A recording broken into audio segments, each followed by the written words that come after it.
ಮಕ್ಕಳನ್ನ ಶಾಲೆಗೆ ಕರೆದುಕೊಂಡು ಹೋಗ್ತಾ ಇರುವಂತಹ ಶಾಲಾ ವಾಹನ ಪಲ್ಟಿಯಾಗಿದೆ.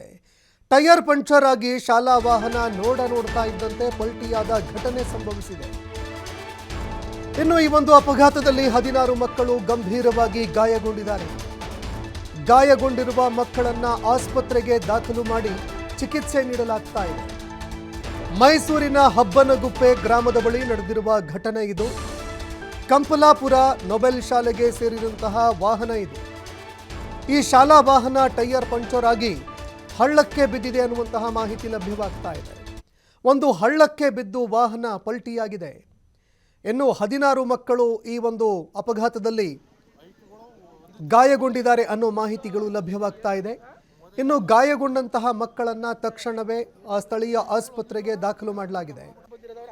ತಕ್ಷಣ ಮಕ್ಕಳನ್ನ ಹುಣಸೂರು, ಮೈಸೂರಿನ ಆಸ್ಪತ್ರೆಗಳಲ್ಲಿ ದಾಖಲು ಮಾಡಿ ಚಿಕಿತ್ಸೆ ನೀಡಲಾಗ್ತಾ ಇದೆ. ಇನ್ನು ದೃಶ್ಯಾವಳಿಯಲ್ಲಿ ನೋಡ್ತಾ ಇದ್ದೀರಿ, ಶಾಲಾ ವಾಹನ ಹೋಗ್ತಾ ಇರುವಂತಹ ಸಂದರ್ಭದಲ್ಲಿ ಏಕಾಏಕಿ ಟೈರ್ ಪಂಕ್ಚರ್ ಆಗುತ್ತೆ. ಟೈರ್ ಪಂಕ್ಚರ್ ಆಗ್ತಾ ಇದ್ದಂತೆ ನಿಯಂತ್ರಣಕ್ಕೆ ಸಿಗದೆ ಪಕ್ಕದಲ್ಲೇ ಇರುವಂತಹ ಒಂದು ಹಳ್ಳಕ್ಕೆ ಈ ಒಂದು ಶಾಲಾ ವಾಹನ ಬಿದ್ದಿದೆ. ಹಳ್ಳಕ್ಕೆ ಬೀಳ್ತಾ ಇದ್ದಂತೆ ಶಾಲಾ ವಾಹನ ಪಲ್ಟಿಯಾಗಿದೆ. ಆದರೆ ಅದೃಷ್ಟವಶಾತ್ ಒಂದು ಭಾರಿ ದುರಂತ ತಪ್ಪಿದಂತಾಗಿದೆ. ಒಟ್ಟು 16 ಮಕ್ಕಳಿಗೆ ಗಾಯಗಳಾಗಿದೆ ಅನ್ನೋ ಮಾಹಿತಿಗಳು ಲಭ್ಯವಾಗ್ತಾ ಇದೆ. ಇತ್ತ ಈ ಒಂದು ವಾಹನ ಪಲ್ಟಿಯಾಗಿದೆ ಅನ್ನುವಂತಹ ವಿಚಾರ ತಿಳಿತಾ ಇದ್ದಂತೆ ಹೆತ್ತವರು ಓಡೋಡಿ ಬಂದರು.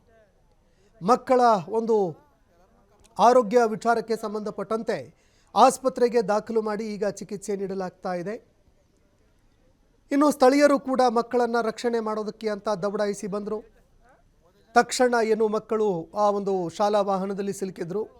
ಎಲ್ಲರನ್ನ ಹೊರಗಡೆ ತರುವಲ್ಲಿ ಯಶಸ್ವಿ ಕೂಡ ಆದರು. ಹೊರಗಡೆ ಎತ್ತಿದ ಬಳಿಕ ಮಕ್ಕಳನ್ನು ಆಸ್ಪತ್ರೆಗೆ ಸಾಗಿಸಿದ್ದಾರೆ.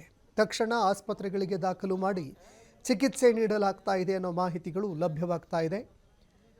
ಹುಣಸೂರು, ಮೈಸೂರು ಆಸ್ಪತ್ರೆಗಳಲ್ಲಿ ಮಕ್ಕಳಿಗೆ ಚಿಕಿತ್ಸೆ ನೀಡಲಾಗ್ತಾ ಇದೆ. ಒಟ್ಟು 16 ಮಕ್ಕಳಿಗೆ ಗಂಭೀರ ಗಾಯಗಳು ಆಗಿದೆ ಅನ್ನೋ ಮಾಹಿತಿಗಳು ಲಭ್ಯವಾಗ್ತಾ ಇದೆ.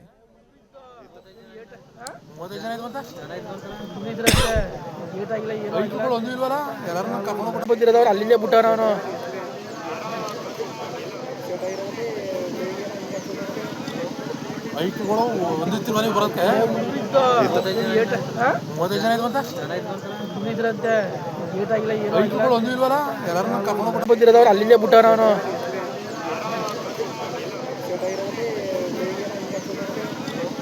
ಬೈಕ್ಗಳು ಒಂದಿತ್ತು ಮನೆಗೆ ಬರೋಕ್ಕೆ 30 ಜನ ಇದ್ರಂತೆ. ಬೈಕ್ಗಳು ಒಂದು ಇಲ್ವಲ್ಲ, ಎಲ್ಲರನ್ನ ಕರ್ಕೊಂಡು ಬಂದಿರೋದವ್ರು ಅಲ್ಲಿಂದೇ ಬಿಟ್ಟಾರ. ಅವನು